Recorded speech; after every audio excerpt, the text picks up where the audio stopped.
Bapak Ibu Saudara yang terkasih, sebelum kita mendengarkan renungan malam ini, kita akan memuji nama Tuhan dengan menyanyikan lagu Waktu Tuhan.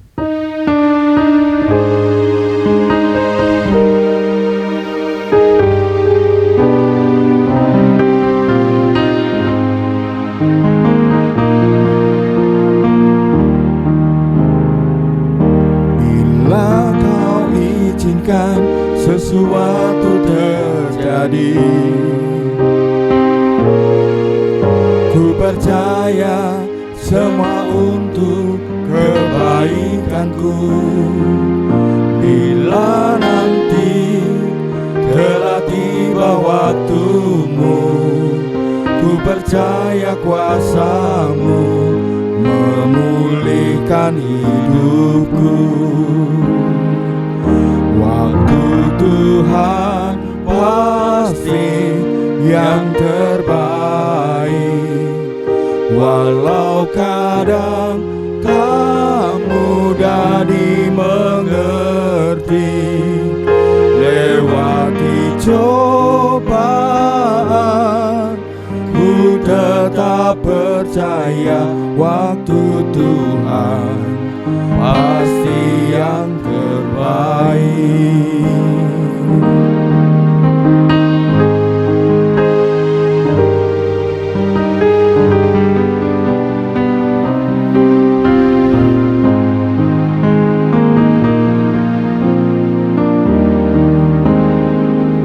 Bila kau izinkan sesuatu terjadi, ku percaya semua untuk kebaikanku. Bila nanti telah tiba waktumu, ku percaya kuasa-Mu memulihkan hidupku. Waktu Tuhan pasti yang terbaik, walau kadang tak mudah dimengerti. Lewati cobaan, ku tetap percaya waktu Tuhan pasti yang terbaik. Waktu Tuhan pasti yang terbaik.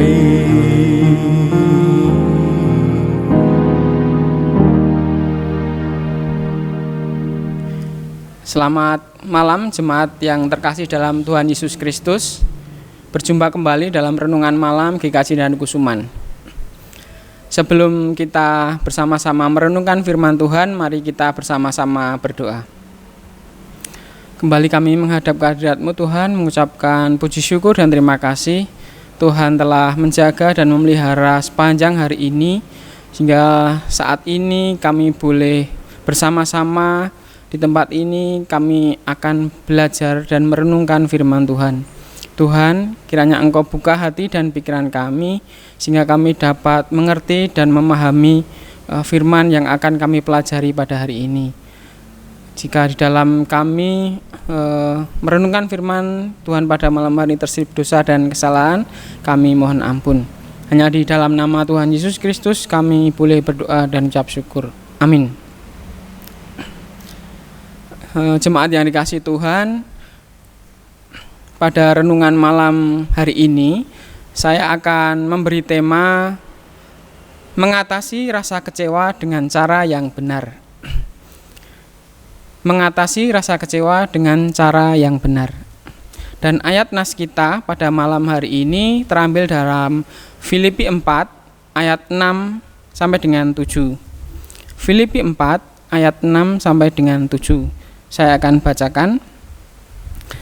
Janganlah hendaknya kamu khawatir tentang apapun juga, tetapi nyatakanlah dalam segala hal keinginanmu kepada Allah, dalam doa dan permohonan dengan ucapan syukur.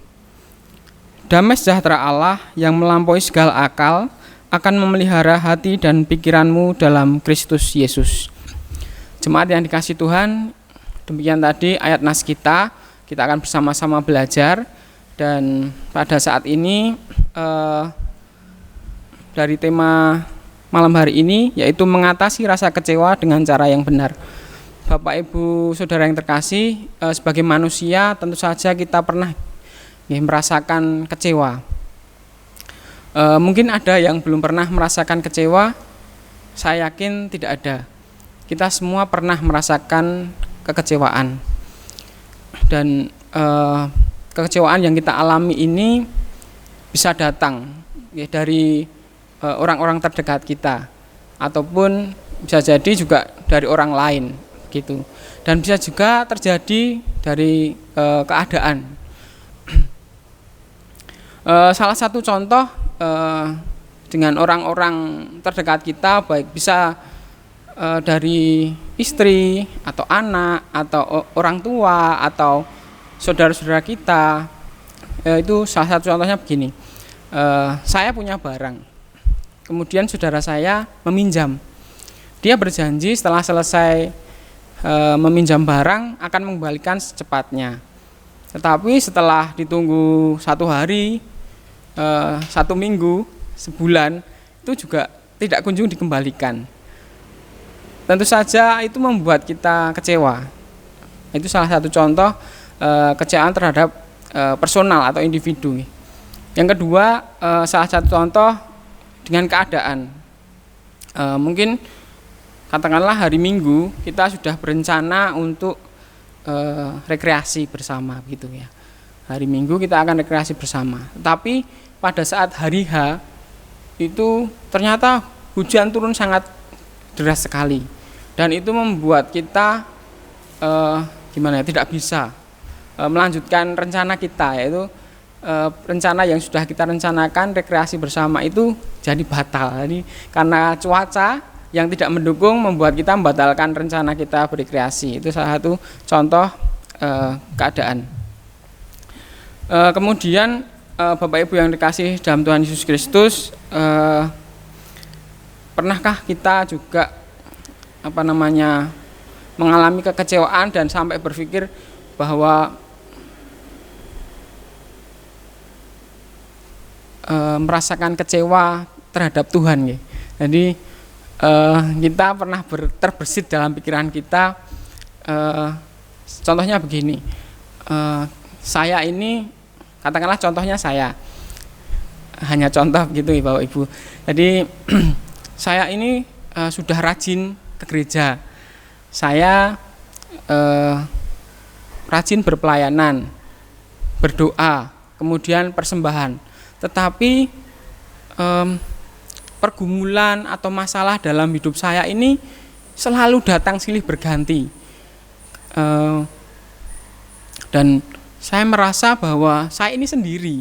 Terus kemudian saya sempat berpikir, saya sudah rajin beribadah, pelayanan, doa, persembahan, tapi masalah dan pergumulan ini selalu datang silih berganti.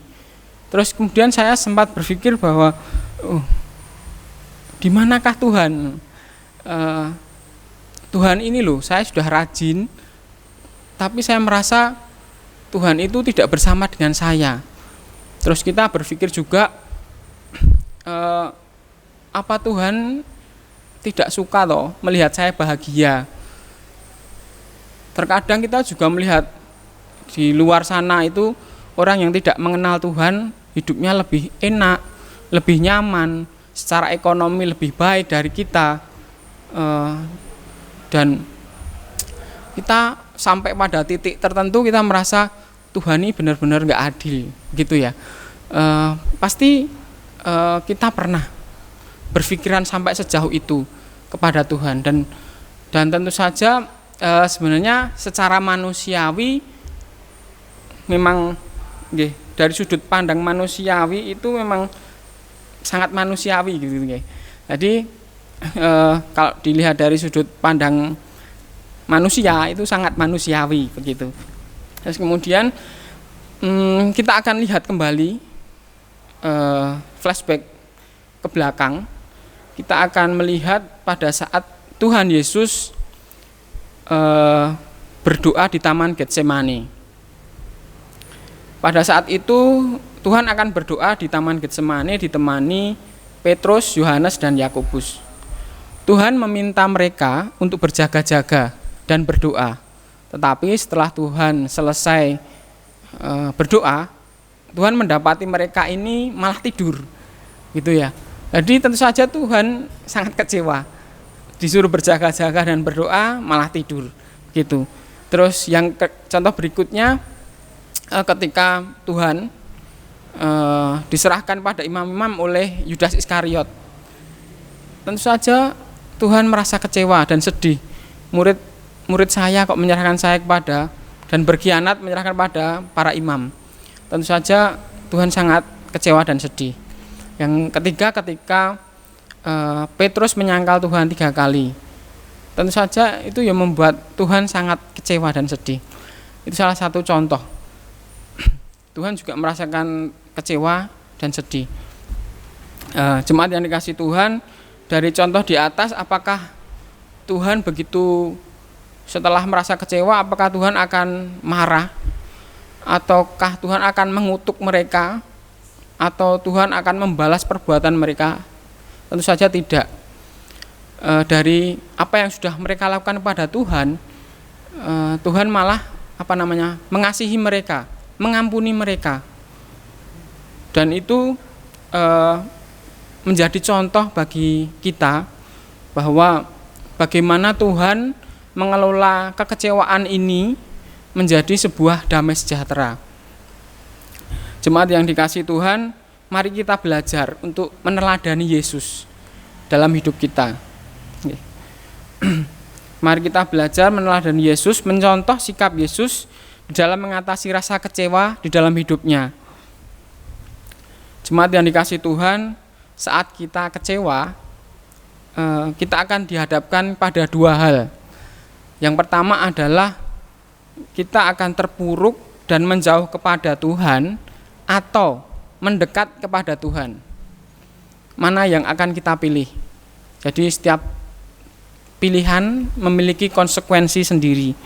Dan tentu saja sebagai anak Tuhan, kita akan memilih yang kedua, yaitu mendekat kepada Tuhan. Begitu. Jemaat yang kasih Tuhan, mari kita melihat ke dalam hati kita, apakah yang ada di dalam hati kita. Kita introspeksi diri di dalam hati kita ini, apakah yang ada hanyalah amarah, kekecewaan, iri, dengki, hal-hal negatif. Begitu. Kita cek dalam hati kita, isinya hatiku ya apa gitu ya. Apakah hal-hal negatif itu, atau dalam hati kita ini kasih, sukacita, damai sejahtera, mengampuni, begitu. Kita akan cek, kita akan lihat isi hati kita. Jadi jika di dalam hati kita ini memang ada rasa amarah, iri, dengki, itu sebaiknya kita akan belajar untuk menguranginya atau membuangnya satu persatu. Jadi kita akan belajar isi hati kita yang negatif-negatif itu kita hilangkan sedikit demi sedikit. Dan tentu saja itu bukan sesuatu yang mudah. Butuh proses, butuh kerja keras, butuh konsistensi, begitu nggih. Jadi mari kita belajar mengubah isi hati kita yang dulunya isinya hal-hal negatif, kita ubah menjadi hal-hal positif. Jadi dengan begitu hati kita ini di dalamnya terdapat damai sejahtera. Lantas kira-kira bagaimana cara kita supaya hati kita ini damai sejahtera? Yang pertama adalah kita selalu tanamkan dalam hidup kita bahwa Tuhan Yesus segalanya bagi kita. Tuhan Yesus adalah yang utama dalam hidup kita. Dan Tuhan Yesus lebih penting dari kekhawatiran yang terjadi di dalam hidup kita. Itu yang pertama. Terus kemudian yang kedua yaitu mari kita penuhi hati kita dengan penyembahan kepada Tuhan. Jadi kita belajar firman Tuhan, kita kurangi rasa iri, dengki atau hal-hal negatif seperti tadi, karena itu akan merusak. Jadi merusak hati kita, menghilangkan damai sejahtera dalam hati kita. Jadi yang kedua adalah mari kita belajar untuk memenuhi hati kita dengan firman Tuhan dan penyembahan kepada Tuhan, sehingga tidak ada rasa iri, dengki, kekecewaan yang terus menerus gitu ya. Terus yang ketiga, selalu mengucap syukur atas apapun yang terjadi dalam hidup kita. Jadi apapun yang kita terima dari Tuhan, setiap persoalan, setiap masalah, setiap pergumulan, kita harus melandasi dengan ucapan syukur. Kita harus mengucap syukur. Itu yang ketiga. Kemudian yang keempat, jangan mau kita hidup di dalam kekecewaan, kepahitan yang ada di dalam hati kita. Jadi mari kita, misalnya kita masih memiliki rasa kecewa atau dendam atau amarah yang tersimpan dalam hati kita, mari kita hilangkan sedikit demi sedikit. Kita isi hati kita ini dengan damai sejahtera. Tentu saja ini bukan sesuatu yang mudah. Seperti yang sudah saya bilang tadi, butuh benar-benar konsistensi dan kemauan yang keras untuk berusaha. Jadi budidaya istilahnya seperti itu. Jadi berusaha sedikit demi sedikit dan konsisten, sehingga kita dapat merubah rasa kecewa itu tadi menjadi damai sejahtera di dalam hati kita. Kita akan membaca firman Tuhan dalam Filipi 4 ayat 13. Saya akan bacakan Filipi 4 ayat 13. Segala perkara dapat kutanggung di dalam Dia yang memberi kekuatan kepadaku. Jadi Bapak Ibu Saudara, saat kekuatan itu datang dari Tuhan, maka saya yakin, kita harus percaya bahwa kita mampu mengatasi setiap kekecewaan itu dan mengubahnya menjadi damai sejahtera. Seperti yang difirmankan di Filipi 4 ayat 13, kekuatan datangnya dari Tuhan. Jadi kita harus yakin, kita harus mampu mengatasi setiap kekecewaan dan mengubahnya menjadi damai sejahtera. Jemaat yang dikasihi Tuhan, memang kadang-kadang kita tidak dapat mengubah keadaan ketika semua itu terjadi. Jadi kita harus terkadang belajar untuk menerimanya. Kita harus belajar menerima dan percaya kepada penyertaan Tuhan. Karena apa yang baik bagi kita belum tentu baik bagi Allah, bagi Tuhan. Apa yang baik bagi kita belum tentu baik bagi Allah. Tuhan ingin kita belajar dari sebuah kekecewaan, gitu, supaya dari kekecewaan kita lebih dekat, kita lebih beriman, kita percaya dan bertekun kepada Tuhan. Jadi melalui kekecewaan ini Tuhan berharap kita bisa berproses. Jadi kita ambil hikmahnya, pada intinya seperti itu. Dari kekecewaan ini kita bisa ambil hikmahnya bahwa Tuhan ingin kita ini lebih dekat, lebih beriman dan percaya, bertekun kepada Tuhan. Mari Bapak Ibu yang terkasih dalam Tuhan, kita mengalahkan rasa kecewa dan mengubahnya menjadi damai sejahtera, sehingga kita akan mendapatkan ketenangan dan kedamaian di dalam hidup kita. Tetap mawas diri, bersandar dan berserah kepada Tuhan, supaya hidup kita ini dipenuhi damai sejahtera yang dari Tuhan Yesus Kristus. Amin. Mari kita tutup di dalam doa. Bapa yang kami sembah di dalam Tuhan Yesus Kristus, terima kasih Tuhan kami boleh bersama-sama belajar firman-Mu ini, supaya kami dapat merenungkannya dalam kehidupan sehari-hari dan dapat melaksanakannya juga dalam kehidupan kami sehari-hari. Terima kasih Tuhan atas firman-Mu ini, bagaimana kami menjadi pribadi yang lebih baik lagi dari sebelumnya, bagaimana kami dapat mengelola kekecewaan di dalam hati kami ini dan mengubahnya menjadi damai sejahtera, sehingga hidup kami menjadi lebih baik lagi. Dalam hati kami hanya terisi damai sejahtera yang dari Tuhan, dan kami percaya bahwa Tuhan akan senantiasa memberikan kepada kami kekuatan kepada kami untuk mengatasi setiap persoalan dalam hidup kami. Terima kasih Tuhan, Engkau senantiasa menjaga, mendampingi kami melewati setiap persoalan dalam hidup kami. Tuhan, ajar kami terus bersandar kepadamu, terus berpegang teguh kepadamu.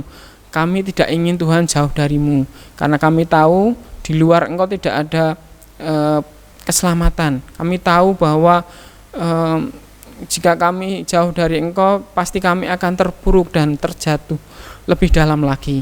Tuhan, tetaplah jaga hati kami, biarlah Roh Kudus-Mu senantiasa menjaga hati dan hidup kami di dalam kehidupan kami sehari-hari. Demikian Tuhan, seru doa kami. Jika di dalam kami berdoa, berpelayanan, dan bertingkah laku tidak seturut dengan kehendak-Mu, kami mohon ampun. Hanya di dalam nama Tuhan Yesus Kristus kami boleh berdoa dan ucap syukur. Amin. Demikian Bapak Ibu renungan malam Gereja Darussuman. Selamat bertemu kembali dalam renungan malam selanjutnya. Tuhan berkati kita.